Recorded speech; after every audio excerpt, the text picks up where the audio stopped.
the State Department of Education celebrates the scores. Our Call 6 investigators have uncovered serious concerns with how they were calculated in the first place. Call 6 investigator Kara Kinney joins us now with what she learned. Kara? Well, Erica, the Pike Township superintendent sent out this letter to parents slamming the state's A through F accountability system, calling it flawed. And he's not alone. Other superintendents, the Indiana Chamber of Commerce, and researchers at Butler University also have concerns. One being the system makes Hoosier schools look worse than they really are.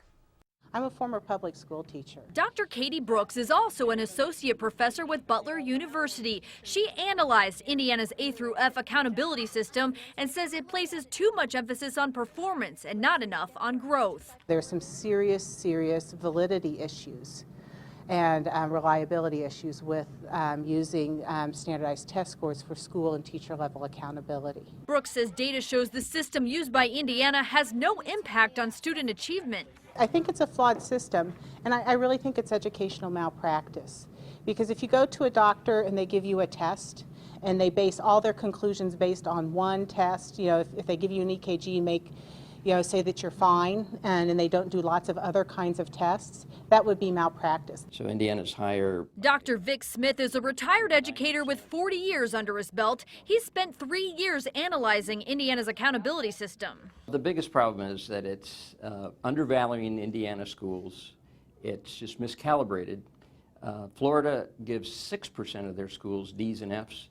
And this system in Indiana gives 18% of our schools D's and F's. Smith says data shows Indiana outperforming Florida in national data. There's no reason why Indiana would be 3 times worse than Florida. Do we think these are absolutely perfect?